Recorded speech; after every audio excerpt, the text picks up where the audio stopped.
Halo semuanya, jumpa lagi di Bibi Nurfi Channel. Yuk kita belajar bareng. Kali ini saya akan bahas tentang strategi merek bagian kedua. Kemarin saya sudah bahas strategi merek bagian pertama. Nah sekarang saya akan mulai bahas seperti yang kemarin, tapi ini ke strategi penentuan mereknya ya. Hai, jumpa lagi di Bibi Nurfi Channel. Jangan lupa subscribe, nyalain lonceng, like, comment, and share ya. Kali ini masih di Mapel Marketing ya. Di KD 39 menerapkan strategi merek dan 49 membuat merek. Dengan tujuan pembelajaran, kali ini saya akan membahas tentang menganalisis strategi penentuan merek sesuai dengan kasus yang saya sajikan, dan siswa dapat membuat merek sesuai dengan produk yang saya berikan. Kita ke pengertian merek dulu. Merek adalah suatu brand, yaitu nama atau identitas dari sebuah produk, baik berupa barang nyata maupun jasa. Ingat, gunanya merek ini adalah untuk membedakan satu produk dengan produk yang lain dalam kategori yang sama. Baiklah, coba kita amati. Di gambar tersebut kalian sudah paham ya itu produk apa. Itu adalah produk dari salah satu keluaran Unilever, yaitu Pepsodent.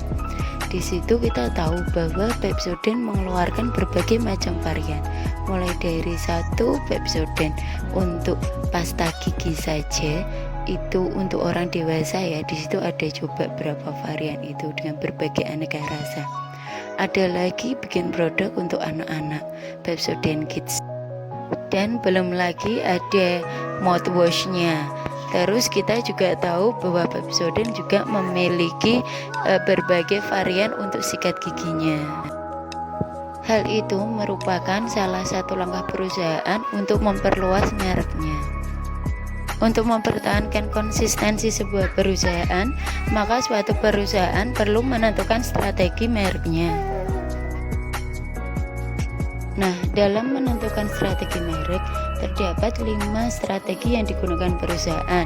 Yang pertama yaitu perluasan lini produk, yang kedua perluasan merek, ketiga banyak merek, yang keempat merek baru, dan terakhir adalah merek bersama. Kelima penentuan strategi ini digunakan perusahaan tergantung dengan tujuan yang ingin dicapai sebuah perusahaan.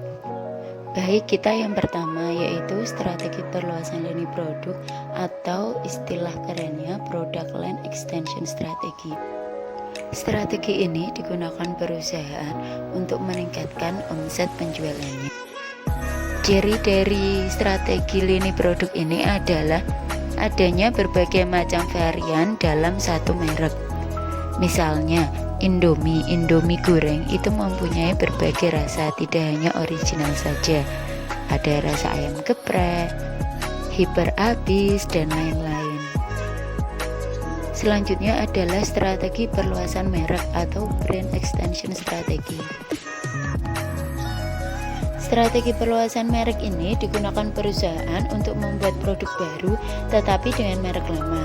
Seperti yang di depan saya contohkan bahwa Pepsodent itu mempunyai produk lain selain pasta gigi. Kita tahu produk andalannya pasta gigi. Namun Pepsodent melakukan perluasan produk dengan menciptakan mouthwash dan sikat gigi.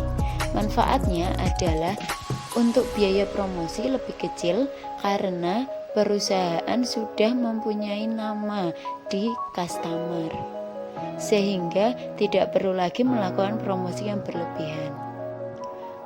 Strategi yang ketiga adalah strategi banyak merek atau multi brand strategi. Strategi banyak merek ini digunakan perusahaan untuk menciptakan produk tandingan.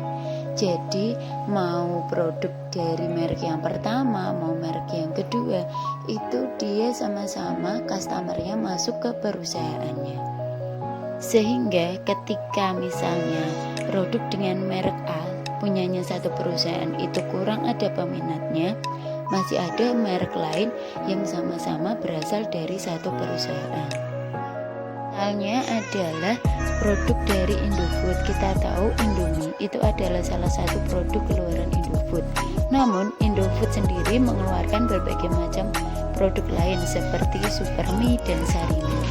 segmen yang dibidik itu berbeda, sehingga semua segmen yang ada di pasar itu masuk ke satu perusahaan. Selanjutnya, perusahaan juga bisa menerapkan strategi merek baru. Jadi, perusahaan benar-benar menggunakan merek baru. Harapannya apa? Ketika ada masalah dengan merek lama, maka merek baru tidak akan terpengaruh. Dan yang terakhir adalah strategi merek bersama. Strategi ini ditempuh oleh perusahaan untuk memperkuat kedua merek tersebut. Di sini dicontohkan adalah Aqua. Kita tahu dulu Aqua berdiri sendiri, namun sekarang mereka bergabung dengan Danone sehingga menjadi merek Aqua Danone.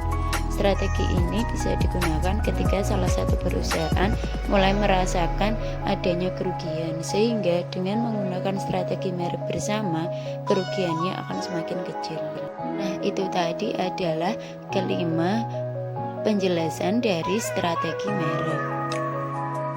Oke, sekarang coba kita amati. Di sini yang saya contohkan adalah berbagai macam produk Indomie. Sekarang teman-teman bisa menganalisis kira-kira produk Indomie tersebut dengan berbagai macam variannya. Strategi merek apa yang digunakan perusahaan untuk tetap bisa mempertahankan konsistensinya. Oke, saya yakin setelah menyimak penjelasan dari saya, semuanya jadi lebih